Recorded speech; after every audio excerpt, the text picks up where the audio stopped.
in association with Kutumb app. अनेक ग्रुपों से पाइए छुटकारा, आपके संगठन का अपना ऐप कुटुंब ऐप।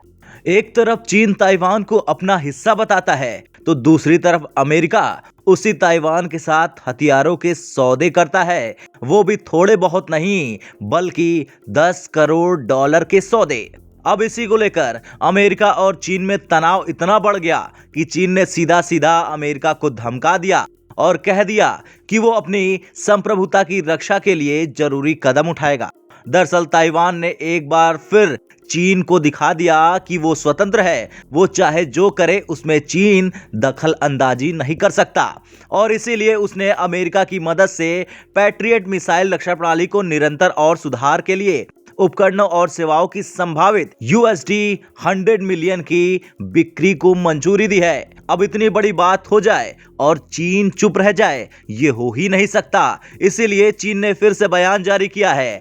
चीनी विदेश मंत्रालय के प्रवक्ता झाओ लिंजियन ने कहा कि चीन इस कार्रवाई का कड़ा विरोध और निंदा करता है। अमेरिका को इस प्रस्ताव को तुरंत वापस लेना चाहिए। चीन अपनी संप्रभुता की रक्षा और अपनी सुरक्षा सुनिश्चित करने के लिए आवश्यक और प्रभावी उपाय करेगा। अब भला कौन नहीं जानता कि चीन सिर्फ और सिर्फ धमकियां देना जानता है, बिल्कुल अपने जिगरी यार अपंग पाकिस्तान की तरह, और इसीलिए इस धमकी को कोई भी सीरियस नहीं ले रहा। वैसे भी ये पहली बार नहीं है जब ताइवान और अमेरिका को इस तरह की गीदड़ भभकियां आई है चीन की ओर से।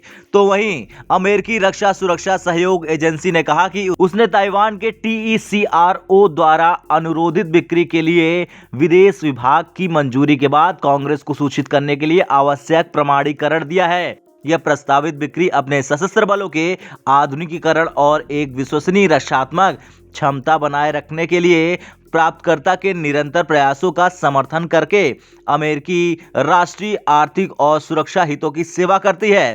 प्रस्तावित बिक्री प्राप्तकर्ता की सुरक्षा में सुधार करने और राजनीतिक स्थिरता बनाए रखने में सहायता करेगी।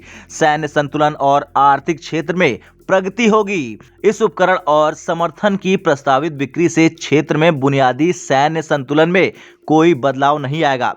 तो वहीं ताइवान ने 10 करोड़ डॉलर की हथियारों की बिक्री को मंजूरी देने के अमेरिकी कदम का स्वागत किया है। विदेश मंत्रालय ने कहा है कि हम ताइवान को $100 मिलियन अमेरिकी डॉलर के हथियारों की बिक्री के लिए राज्य विभाग की मंजूरी का स्वागत करते हैं। यह निर्णय ताइवान संबंध अधिनियम और 6 आश्वासन के प्रति अमेरिकी सरकार की प्रतिबद्धता को प्रदर्शित करता है। यह हमारी रक्षात्मक क्षमताओं के रखरखाव के साथ साथ क्षेत्रीय शांति और स्थिरता का भी समर्थन करता है। खैर, अमेरिका के इस कदम से चीन को बड़ा झटका लगा होगा और वो अपने होश खो चुका होगा और बदहवास चीन अब धमकियां देने पर उतर आया है। ब्यूरो रिपोर्ट, भारत तक।